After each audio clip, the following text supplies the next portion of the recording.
देश की खातिर सदा राष्ट्र की वंदना गाऊं। हे वाग देवी तेरे चरणों में मैं नित नित शीश झुकाऊं। हे वाग देवी तेरे चरणों में मैं नित नित शीश झुकाऊं। सिर्फ 2 मिनट की एक कविता है, आज सुबह ही लिखी है।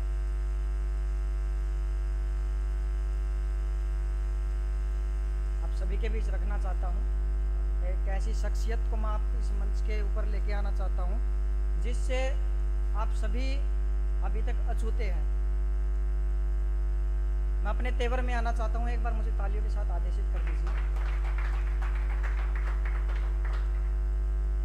एक वीर की वीर गाथा ये मुझको है दोहरानी। कैसे कैसे वीर हुए जो दे गए कुर्बानी, अपनी जान लुटा गए थे। दुश्मन के चंगुल से भारत माँ को छुटा गए थे।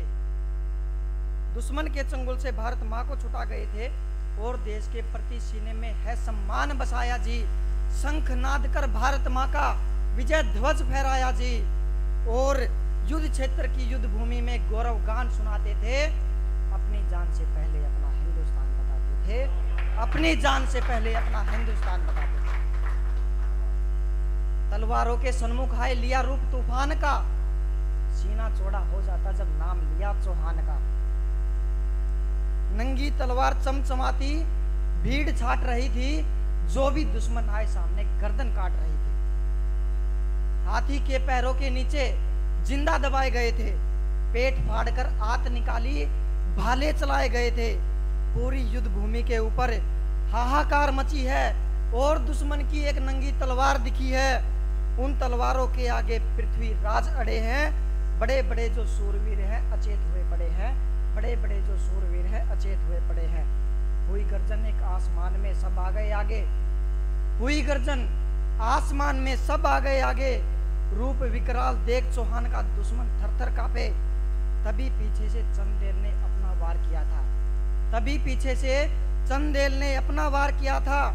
एक नुकेले हथियार से पेट के पार किया था। घायल होकर नीचे गिरे बेचेत हो गए वीर। घायल होकर नीचे गिरे बेचेत हो गए वीर। ढाल गिर गई हाथों से और छूट गई शमशीर। ढाल गिर गई हाथों से और छूट गई शमशीर। युद्ध भी अब चलता चलता आगे बढ़ रहा था। मैं उन शख्सियत को आपके बीच लेकर आना चाहता हूँ कि युद्ध भी अब चलता चलता आगे बढ़ रहा था और युद्ध की कमान संभाले संयम लड़ रहा था। संयम राज पृथ्वीराज चौहान के अंगरक्षक। युद्ध भी अब चलता चलता आगे बढ़ रहा था और युद्ध की कमान संभाले संयम लड़ रहा था। वही जोश और वही ज्वाला आंखों में दिखती थी और गले की गर्जन दुश्मन कानों को चुभती थी। अपनी तेज रफ्तार में चलती तलवार दिखाई न दी। अपनी तेज रफ्तार में चलती तलवार दिखाई न दी। चीखों के अलावा कुछ भी आवाज सुनाई न दी। इन्हीं आवाजों के अंदर ललकार सुनाई दी है। संयम राय की भूखी नंगी एक तलवार दिखाई दी। मैं कविता के अंतिम दृश्य पर हूँ। इन्हीं योद्धाओं के आगे वो मृत्यु झूम रही थी। तलवारें इन वीरों की गर्दन चूम रही थी। दुश्मन का जाल संयम के आगे टिक न पाया।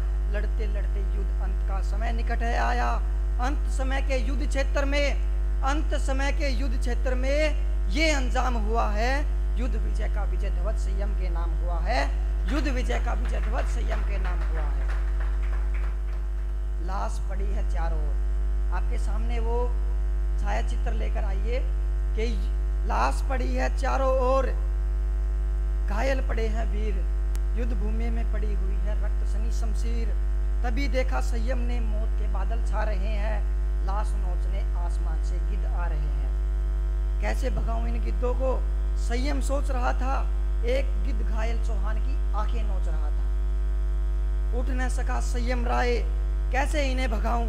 चौहान ने पहले क्यों न उठ न सका संयम राय, कैसे इन्हें भगाऊं। चौहान से पहले क्यों ना अपने शरीर के टुकड़े खिलाऊं। चौहान से पहले क्यों ना अपने शरीर के टुकड़े खिलाऊं।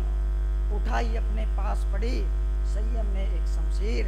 अपने शरीर के टुकड़े खिलाकर प्राण त्याग गया वीर। अपने शरीर के टुकड़े खिलाकर प्राण त्याग गया वीर। अंतिम की 4 पंक्तियां आपकी चेतना को मंच पर लेकर आना चाहता हूं। आप सभी की तालियों की गड़गड़ाहट से मुझे आशीर्वाद मिले। वो दे गए कुर्बानी अपनी, हम अपना कर्ज निभाएंगे।